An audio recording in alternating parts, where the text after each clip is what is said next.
What's up, everybody? Welcome to another Raid Shadow Legends video. Today we got a fun one for you with my guy Kalvalax. Now this is going to be a champion and a relic guide here when it comes to just using him all over the place. He's really fun. We got this new thing called Elixir, and if my account was ever built for a champion spotlight, it's probably Kalvalax here, because as many people can't pull certain champions in this game, I know everyone feels that pain. For me, it's Duchess. I have an overflowing amount of Kalvalaxes for some reason, and I might as well make a video with the guy, right? And the second the Elixir relic came out, I actually was able to pull like 2 or 3 of them, and I was like, wow, like this is built for this dude. So let's go over the reviews really fast and see what it says. 4.8 in Dragon's Lair. Dragon's Lair, when it comes to poisons, is definitely a place to use it. And he can definitely do some damage there. Arena offense is probably where we're going to be using him the most. Definitely can use him in some faction wars. I've gotten through a couple stages with him, most definitely on the new hard mode. So go check him out in the arena and some other places. Let's go over the kit really fast.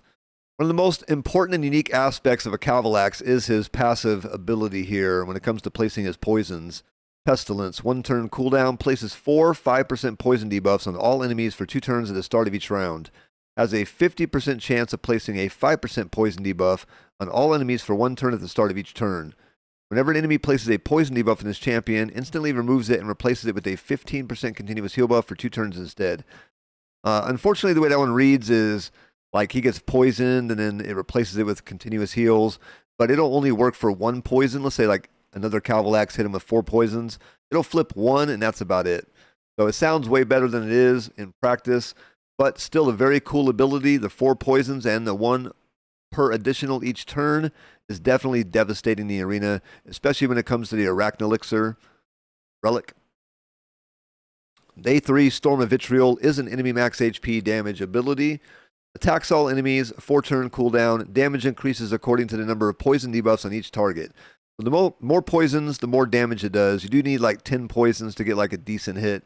So it's definitely not like a Royal Guard type or Grazer or anybody like that. Enemy max HP damage.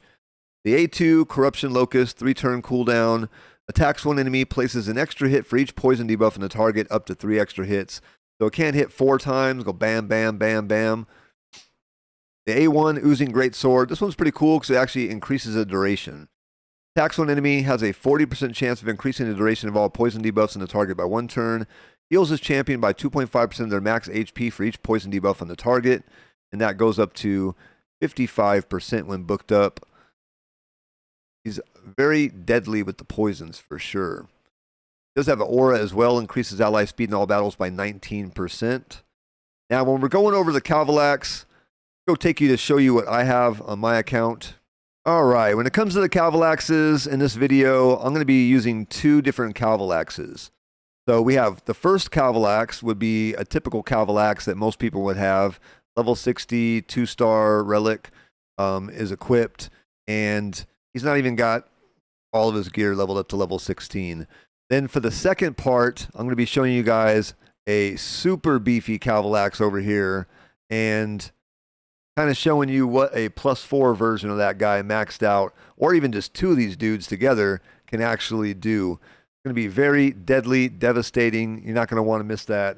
Let's go ahead and jump into the arena and get used to seeing what he can do. But first, let's go check out this relic, because this can be a large part of the video as well, because he's not going to be doing as much damage without this relic as he will with it. So it says, Elixir. Wearer's poison debuffs deal bonus damage equal to 50% of the wearer's attack. And it goes up for each level by 20%. So we do want his attack super high, and we're going to get that bonus damage to kick in, which is going to make him super, super deadly. Go ahead and jump into the arena and see what he can do. Okay, so the real basis for a Kalvalax team is probably to counter a Go-1ST team like this. Typically, you wouldn't expect an Arbiter to have Stone Skin, which is why having an Arbiter built in Stone Skin would be valuable. But we'll go ahead and check this out, see how it goes against the Go-1ST team. And we have no Stone Skins. They're all loaded up with poisons. It looks good to go. All right, let's go ahead and kill their passives. Or we kill them. Jeez.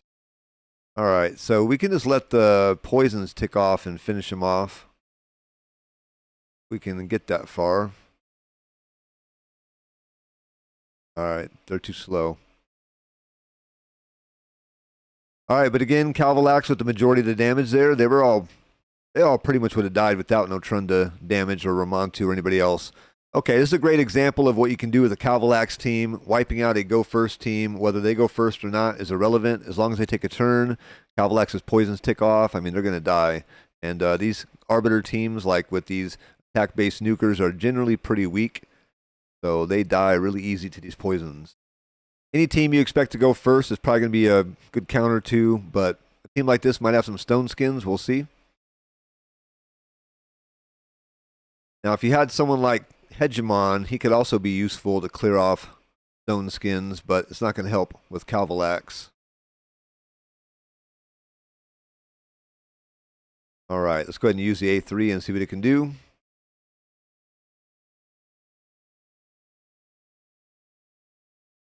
So they didn't really go fast enough to get the poisons to tick off, which allowed Trunda to do some damage.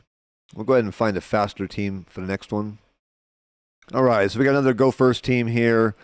Go ahead and see if we can go first or if they'll go first, but it doesn't really matter. Hopefully the Kalvalax will do the majority of the damage. Either way, here we go.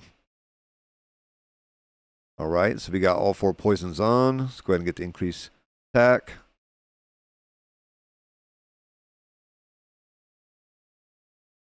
Lydia actually lasted through that.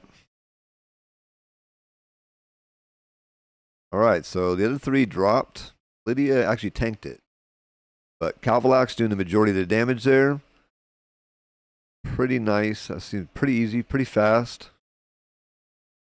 Okay, more go first goodness. Hopefully we can take them out no problem. Might have a stone skin on that Armands. We'll see. Okay, no stone skin on Armands. Normally they do have one though, so can't count on that.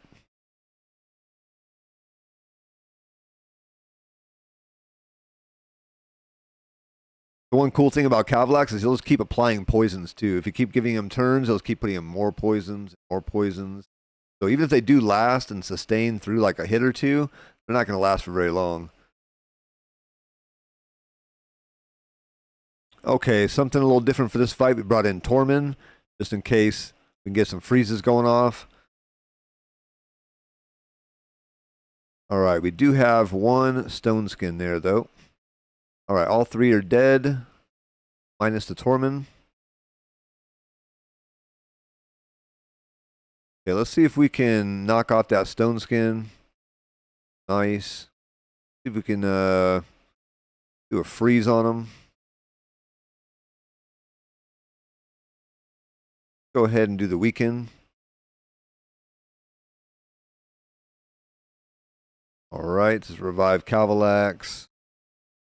Turn meter boost. Try for the freeze again. Weaken. Uh-oh. All right, let's hit him with the A2. A1 weaken. Okay, finally got it on. All right, now we'll go for the A2 double hit. All right, let's go for the A2.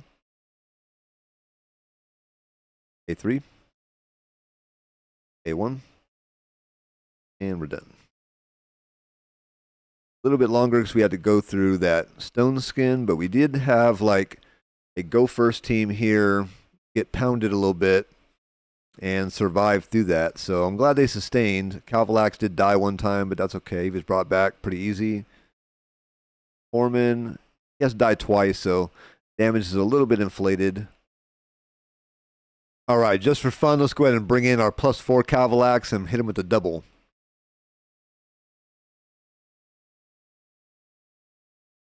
We have all 8 poisons there. That's Arbiter down.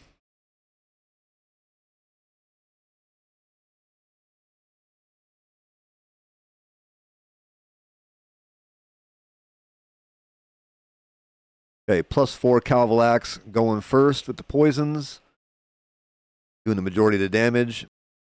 Go ahead and do Kalvalax +4 a couple times for funsies. All right, we got the 8. Only got 6 over here. 1 down. Go ahead and just increase the duration here. Another 1 down. Another 1 down.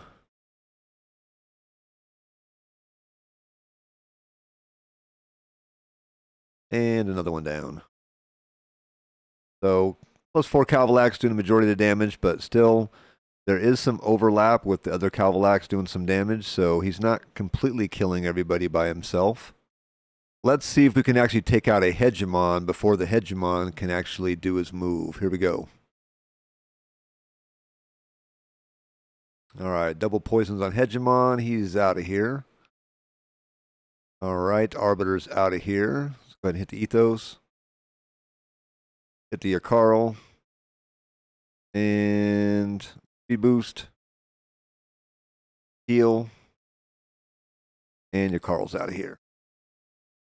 Okay, it appears as if Hegemon is open season when it comes to the Kalvalaxes, unless he has a stone skin on himself. He is most definitely going down, which is good to see because he can be countered. Kind of cool. All right, let's go over Kalvalax and all the stats and masteries and all that good stuff. This guy is immensely powerful in the right scenario. Give him some certain teams against certain team compositions, and he's going to be doing some serious damage. Now, this is going to be my basic Kalvalax here. We got the +4 over there. It's definitely more powerful. But let's go over the basic stats, overall stats here. We got 41,000 HP, 9,557 attack. I've seen some of these guys attack get it to like 12,000, so it could definitely go a lot higher than that. But he's still one-shotting a lot of the champions, but he's still not going to be powerful enough at this level here, even like 10k attack, to one-shot everybody. So you'll definitely have to be doing some more damage in the arena when it comes to some more tanky like champions. There's definitely some arbiters to be able to tank right through it.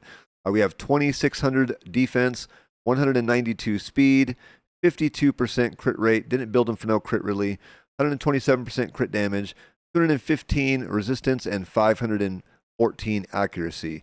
Definitely want enough accuracy to land those poisons, but at the same time, you're going to be building a lot of attack into them so you can get the max amount of damage from the Arachne Elixir here, which mine's only at level 9 as well. It's not as bumped up as beefy damage there as it could be.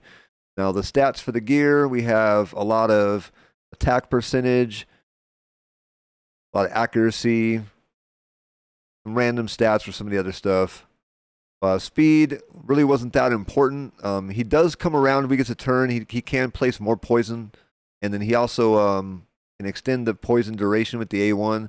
So having some speed on him definitely helps. We got the attack percentage main stat for the gloves, the chest, and the boots. We also have the ascension up to attack percentage for the ones we could. Obviously, it's a luck-based type thing. We did get, that as well. Try to get as much attack as possible. And then for the accessories, this is my second highest like attack-based ring, even though he has a HP main stat. So it is about like your total attack. I will definitely take something that has more total attack than with the like HP main stat, defense main stat, than something that has an attack main stat with less attack on it overall. And I didn't get this one leveled up all the way. I'll be leveling up this one tonight. We have the gear event that comes out, and then I have accuracy on the banner. You could definitely go with attack here if you have enough accuracy already built in. But either way, accuracy or attack, you just want to build up those two main stats there, more or less. Now we have the Arachne Elixir here. This is definitely the relic to be using for this guy. And then for the Blessing, lethal dose, increases the damage enemies receive from poison debuffs placed by this champion in arena and siege battles. Will ignore 35% of each target's resistance when placing poison debuffs on enemy champions in the arena and siege battles as the High Awakening bonus here. So we do have the attack at 2 stars, so we did get the attack bonus there. Very nice. And for the masteries, I have them with Blade Disciple for more attack, not deadly precision here.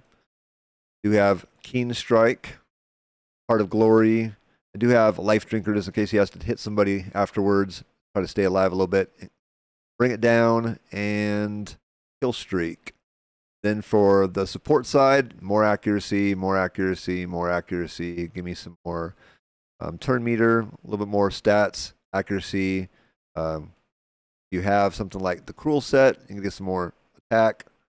We got evil eye, sniper, master hexer for more poison durations, and eagle eye. You know, definitely want some higher accuracy and more accuracy. As much as you can get the arena is possible. So this one makes the most sense to me.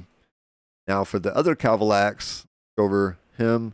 Now he originally was built for PvE, but I'm definitely going to be doing these over and go for that accuracy.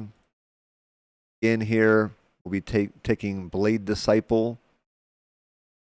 But overall, his stats are significantly higher. We have 43,000 HP, 11,100 attack, 3,300 defense, 204 speed, 93% crit rate. So he actually can crit hit, 171% crit damage, not so high, 212 resistance, and 460 accuracy. He also has an Arachne Elixir. His stats, a lot of the same stuff, mirroring the other one, except for we're going to get a lot more crit rate on this one. And then for the Ascensions, you'll notice we got attack. Like, we actually maximized this one quite a bit. Attack percentage here with crit rate. If I could get more attack, I most definitely would. We're going to have to try to reroll that one in the future. And again here, attack percentage main stat, attack percentage Ascension. Same thing for the boots. And definitely could roll the accuracy a little higher there. And we have another ring, probably a better ring than the other one, but technically speaking, I don't know which one has the better ring. Should be this guy though, but we do have that blood shield ring on him for a reason. We're definitely using him in some other areas like Cursed City, for example. We have the attack ring, attack necklace, and working with an accuracy banner that has a little bit of speed and a lot more attack on it. Same thing for the blessing. We have lethal dose, just one more star up. And then hopefully we'll get a better blessing on this guy sooner or later. He's very fun to use. Again, we'll have to change those masteries over to a PvP related one future. Kind of mirroring what the other guy is looking like. So real quick before I end this video, I didn't use him in the live arena, but I do have a lot of experience with him in the live arena, and he's a lot like Hegemon when you use him there. He's a pretty good ban target a lot of times. So let's say like the other team has an Arbiter or something, you bring in Kalvalax to surprise him. He's probably the guy getting banned because they didn't plan for him. They didn't plan for that go first attack to counter their team. So he's a pretty good ban target in the live arena, and when he does get through, he can most definitely drop some people.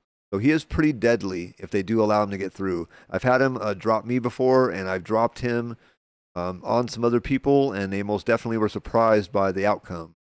So definitely use him in the live arena. He is very useful there.